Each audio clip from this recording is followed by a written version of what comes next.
Help avoidance doesn't begin as a choice. It forms quietly, over years, in the space between asking and what asking once cost. The mind learns not through lectures, but through repetition, through watching what happens when vulnerability is offered and met with silence, dismissal, or the subtle shift in how others begin to see you. Emotional self-reliance becomes less a preference and more a form of psychological protection, a way the self finds to remain whole when depending on others has proven inconsistent or unsafe. This isn't about pride. It isn't about refusing connection.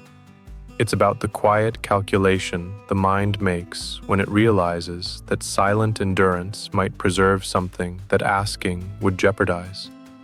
There is a version of childhood where asking is natural, where the expression of a need is met with presence, with care, with the quiet reassurance that need itself is not a problem. But not everyone grows up in that version. Some learn early that their needs are too much, inconvenient, burdensome, that expressing them creates tension in the people they depend on, that it's safer to minimize, to self-soothe, to appear fine even when they are not. The mind adapts. It has to. If asking brings frustration, if vulnerability is met with impatience or withdrawal, the nervous system begins to associate help-seeking with threat rather than relief. Over time, this begins to change how the mind relates to need. Not asking stops feeling like deprivation and starts feeling like protection. The child learns to become smaller, quieter, more self-sufficient. Not because they don't need support, but because needing visibly has taught them something about how fragile their sense of safety is. This becomes the template, the internal logic that persists long after the original conditions have passed.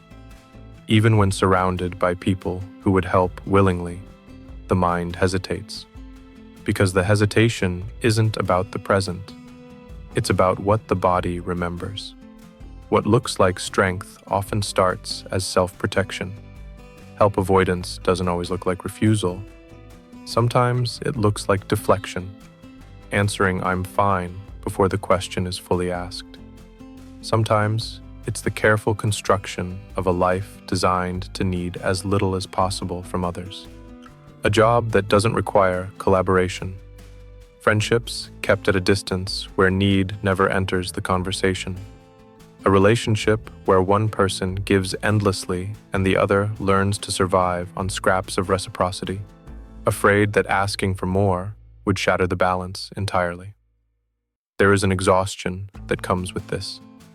The constant internal work of managing alone. The weight of unspoken struggle that others never see because it's been trained not to show. But even beneath the exhaustion, there is something the mind holds on to. Control. If no one is needed, no one can disappoint. If nothing is asked, nothing can be denied. The pain of isolation can feel more predictable, more survivable, than the pain of reaching out and being met with indifference or rejection. So the mind chooses certainty. It chooses the known shape of loneliness over the unknown risk of connection. Eventually, not asking stops feeling like a decision. It becomes reflex, muscle memory.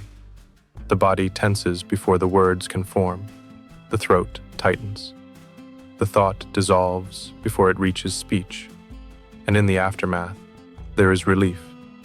Not because the need disappeared, but because the fear of what asking might cost was avoided entirely. This is not stubbornness. This is not a failure of trust.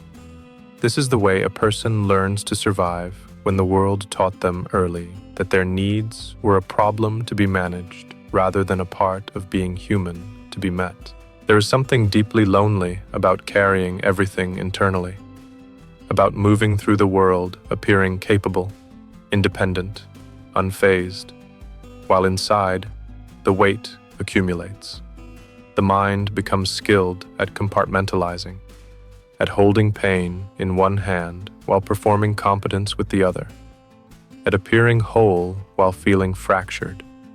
And the paradox deepens, because the more skilled someone becomes at not asking, the more others assume they don't need to be asked. The lack of visible struggle is read as absence of struggle. The composure is mistaken for contentment, and so the isolation reinforces itself. The help that might have been offered isn't, because the need was never made visible.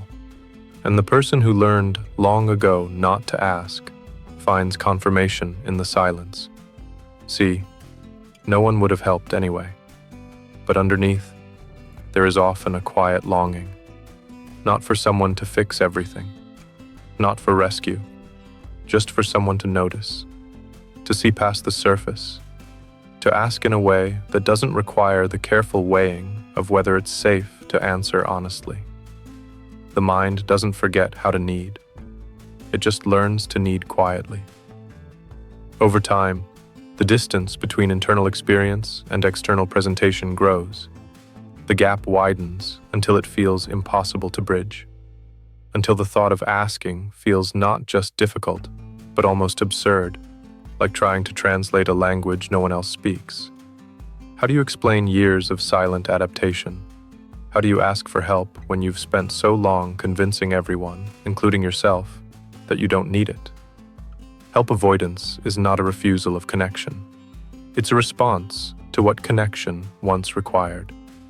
It's the way the self learns to stay intact when depending on others felt like dismantling. And it persists not because the person is incapable of change, but because the original lesson was so deeply learned that unlearning it requires more than intention. It requires safety that feels real, consistency that proves itself over time, the slow, careful rebuilding of trust that asking will not cost more than it gives. Some people carry weight alone, not because they want to, but because somewhere along the way, they learned it was the only way to stay whole.